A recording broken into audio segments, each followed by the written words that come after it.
Chilli powder అన్ని రకాల వంటలకు పచ్చళ్లకు సరైన chilli powder. No colour no chemicals. ఈరోజు మన రియల్ టాక్ విత్ చాణక్యలో వచ్చిన గెస్ట్ రీసెంట్గా రిలీజ్ అయిన విరాటపాలెం మూవీలో కూడా మరి వినడానికి బోల్డ్ క్యారెక్టర్ అయినా కానీ దాన్ని డీల్ చేసిన విధానం కానీ ఒక కొత్త ఆర్టిస్ట్ అది ఎంతవరకు దానికి న్యాయం చేస్తారా అనుకుంటే మాత్రం దాన్ని సూపర్గా పండించి మరి ఆ సిరీస్నే మంచి రక్తి కట్టించిన ఆర్టిస్ట్ అనమాట. సో జూహీ ప్రియా. సో పేరు వినగానే జూహీ చావలా అలా అన్నట్టు కొంచెం తీసుకొని ఇక్కడ పెట్టేసినట్టుంది కదా. సో మాట్లాడేద్దాం, మరి జర్నీ ఎలా ఉందో అడిగి తెలుసుకుందాం. హాయ్. హలో. ఇప్పుడు జూహీ అని పిలవాలా, ప్రియా అని పిలవాలా, అయితే జూహీ ప్రియా అని పిలవాలా? జూహీ ప్రియా అనే నేమ్ అయితే, బట్ ఇక్కడ ఇండస్ట్రీ అందరూ ప్రియా అనే పిలుస్తారు మ్యాక్స్.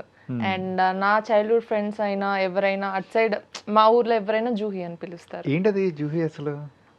మీనింగ్ అడుగుతున్నారా? మీనింగ్ అంటే ఒక ఫ్లవర్ అనేసి మీనింగ్ ఉంది. నేను గూగుల్లోనే చూసాను.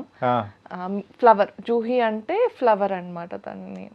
సో అది ఎలా పెట్టారు అంటే నేనే మా మమ్మీ డాడీని అడుగుతా ఉంటాను, లైక్ ఎందుకు ఆ పేరు పెట్టారు సడన్ గా వెరీ ట్రెడిషన్ అంటే no answer, but it's quite good అండి. కాదు, ఫస్ట్ మీ గురించి తెలుసుకుంటూ ఉంటే పేరు వినగానే అరే ఈ అమ్మాయి ఏ కన్నడ అమ్మాయో లేకపోతే నార్త్ ఇండియా అమ్మాయో మహారాష్ట్ర అమ్మాయో అనుకున్నాం పేరు వినగానే. ఓకే, తర్వాత మన చిత్తూరు అమ్మాయి అనేటప్పటికి చిత్తూరు అమ్మాయా అని అనిపించింది.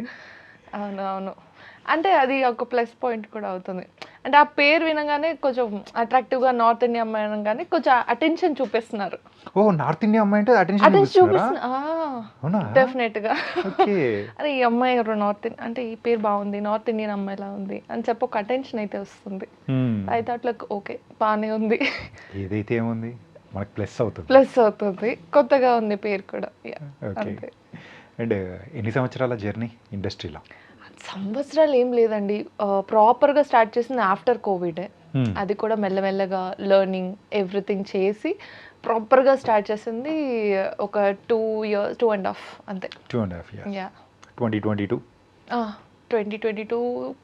కొంచెం అలా 2023 అట్లా. అంటే ఇన్నాళ్ళకు ఇంత మంచి క్యారెక్టర్ కానీ ఒక మంచి రికగ్నైజేషన్ రావడం కానీ ఎలా అనిపిస్తుంది విరాటపాలెం ద్వారా? డెఫినెట్గా చాలా బాగా అనిపిస్తుంది అండి, బికాస్ ZEE5 ప్లాట్ఫామ్లో వచ్చింది. సో దట్ ఈస్ నాకు జీ అంటే చాలా ఇష్టం. లైక్ జీది మ్యూజిక్ ఒకటి వస్తుంది, లైక్ ఐ అడ్మైర్ ఇట్, నాకు చాలా ఇష్టం.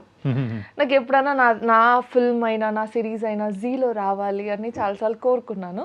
That my first project. ఈ ప్రాజెక్ట్ రావడం నాకు చాలా హ్యాపీగా ఉంది. And being on stage for pre release కానీ ఆ ఇంపార్టెన్స్, యాంకర్ పిలిచినప్పుడు కానీ ఒక ఇంపార్టెంట్ రోల్ చేస్తున్నారు అని చెప్పి, that and all gave me like lot of happiness. అది చేసినప్పుడు కంటే అవుట్పుట్ వచ్చినప్పుడు చాలా హ్యాపీ అనిపించింది. చేస్తున్నప్పుడు మనకేం పెద్దగా అనిపించదు కానీ బట్ ఆన్ స్క్రీన్ చూసుకునేటప్పుడు మాత్రం అదొక అరే నేనేనా అనిపించిన సందర్భం ఏదైనా ఉందా? చాలాసార్లు అరే భలే ఉంది. లైక్ డబ్బింగ్ చెప్తున్నప్పుడు కూడా నేనేం అంతగా పట్టించుకోలేదు. డబ్బింగ్ వాళ్ళు చెప్పేసిన డైరెక్టర్ కానీ వాళ్ళు లైక్ బాగుందమ్మా అక్కడ చాలా బాగా చేస్తున్నావు అని చెప్తుంటే ఇట్ వాజ్ సెట్ మొత్తంలోనూ ఒక నేమ్ ఉంది, like she's doing very good అని చెప్పేసి. దట్ గివ్ మీ వెరీ ఒక మంచి సాటిస్ఫైయింగ్ ఫీల్ వచ్చింది. ఓకే, అంటే ఎన్ని డేస్ షూటింగ్ ఉంది మొత్తం కంప్లీట్గా? ఇదైతే చాలా షార్టర్ స్పాన్ ఆఫ్ టైంలోనే సిరీస్ మొత్తం కంప్లీట్ చేసి రిలీజ్ చేయడం అనేది కూడా జరిగింది అని విన్నాను. అవునండి, ఎందుకంటే డైరెక్టర్ గారు వచ్చి ఒక సీన్ని ఎంత కావాలో అంత పర్ఫెక్ట్గా వెరీ ఫాస్ట్గా తీసేస్తారు. దట్ హెల్ప్డ్ ఏ లాట్ అని చెప్పొచ్చు. అండ్ నాది around 5 to 6 days of span అంతే, but it went very well. కానీ ఇంపాక్ట్ మాత్రం చాలా ఎక్కువ ఉంది కదా? చాలా ఉంది, అవును. నాకు చెప్పినప్పుడు కూడా దే సెడ్ లైక్ మీది ఇన్ని 2 episodes వస్తుందండి, but this is the role which is going to start the series. Okay, ఈ స్టోరీ అనేది మీ రోల్ నుంచి స్టార్ట్ అవ్వబోతుంది ఆ ఇన్వెస్టిగేషన్ అంతా. So this going to play a major part అని చెప్పారు. And like okay that is what we need కదా. Fine, good. అండ్ స్టార్టింగ్లో ఎవరైనా కానీ ఫస్ట్ స్టెప్ వేసేటప్పుడు కొన్ని క్యారెక్టర్స్ ఉండకూడదు, సో టచ్ చేయకూడదు, అది కొంచెం ప్రాపర్గా వెళ్ళాలి అని మనం అందరూ అనుకుంటూ ఉంటారు. కాకపోతే మీరు స్టార్టింగ్లోనే ఒక ప్రాస్టిట్యూట్ అంటే ఒక ఛాలెంజింగ్ క్యారెక్టర్ అనేది కూడా తీసుకొని ప్లే చేయడానికి ఎలా అనిపించింది అసలు? నాకు చాలాసార్లు ఇలాంటి క్యారెక్టర్స్ వచ్చాయి. అండ్ మీరు అన్నట్టే నాకు ఆ ఫియర్ ఎప్పుడూ ఉంటుంది, because the first step we put yeah ఎలాంటి క్యారెక్టర్ చేస్తామో తర్వాత చూస్తే వచ్చే క్యారెక్టర్స్ అన్నీ కూడా తెలిసే లైక్ ఇది ఉందండి ఇది ఉంది Yeah, అని yeah, చెప్తారు. దట్ ఫియర్ ఇస్ లైక్ నాకు చాలా ఉంటుంది ఎప్పుడు. ఇప్పటికే ఈ క్యారెక్టర్ వచ్చేక ముందు నాకు ఒక 20-25 టైమ్స్ అలాంటి క్యారెక్టర్స్ వచ్చాయి. I said like I can't do it. Okay. ఎందుకంటే అక్కడ ఎవ్రీ టైం ఒక డిమాండ్ ఉంటుంది. ఒక ప్రాస్టిట్యూట్ అంటే she have to show off something. Yeah. But ఇక్కడ వచ్చేసరికి మేనేజర్ నుంచి టీం వాళ్ళ దగ్గర నుంచి ప్రతి ఒక్కరు they comforted me like we're not going to show it in any vulgar way. We're just going to portray that ఒక ఇన్నోసెంట్ అమ్మాయికి లైఫ్ దొరికినప్పుడు, ఆ అమ్మాయికి కూడా ఒక లైఫ్ కావాలని దొరికినప్పుడు ఎలా అంటే అదొక్కటే పోర్ట్రే చేస్తాము అని చెప్పి చాలా కంఫర్టబుల్ చేసి తీశాను. లైక్ వాళ్ళకి అవసరం లేదు, అలాంటి క్యారెక్టర్స్ చేసేవాళ్ళు చాలా మంది ఉంటారు. But they are very down to earth and said like మీరు చూసుకుంటే ఎక్కడ ఒక బోల్డ్ సీన్ కూడా ఉండదు, కైండ్ ఆఫ్ ఎక్స్పోజింగ్ ఉండదు, శారీలోనే ఉంటాను చూస్తే, రైట్? సో అక్కడ నుంచి కాన్వర్జేషన్ దగ్గరే ఆ మంచం ఉంటుంది కానీ ఆ సీన్స్ ఏది ఉండదు. That is like I said ఇది బాగుంది, ఛాలెంజింగ్గా ఉంది. నామ్కే వాజ్ like it is a prostitute but it is not kind of that. వెంటనే మ్యారేజ్ దగ్గరికి వెళ్తుంది and we are carrying with story. That's very great కదా. కానీ బిఫోర్ వచ్చిన దానికి అంటే ఇక్కడ క్యారెక్టర్కి ద డిఫరెన్స్ ఫస్ట్ ఏమనిపించింది మీకు? అంటే అర్థం కాలేదు. అంటే లైక్ 20 టైమ్స్ మీరు రిజెక్ట్ చేశారు. అవును. 21st టైం ఓకే చేయడానికి ద మెయిన్ రీజన్ ఏంటి? ఆ టీమ్ అదేనా లేకపోతే ఇంకేనా? లేదు క్యారెక్టరే, నేను అదే చెప్తాను. వీళ్ళు ఇక్కడ ఆ క్యారెక్టర్ని ప్రాస్టిట్యూట్ అని చూపించినప్పుడు కూడా మీకు అదే ఫీల్ వచ్చింది. కానీ నేను చేసేటప్పుడు ద క్యారెక్టర్ రంగా, ఆ రంగా తప్ప వేరే person is not included. And రంగాతో కూడా I didn't have any sequence scenes కానీ ఏది చూపించలేదు.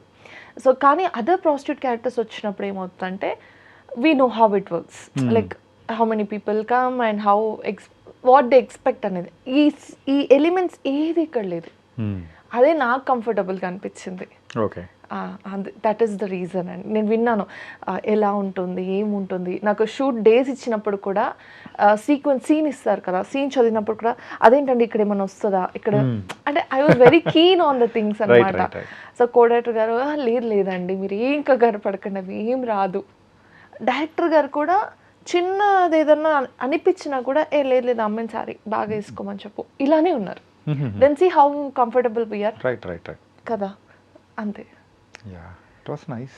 ఎందుకంటే ఫస్ట్ ఆ వర్డ్ వినగానే అందరి మైండ్లో వచ్చే పర్సెప్షన్ అనేది కూడా వేరుగా వస్తుంది.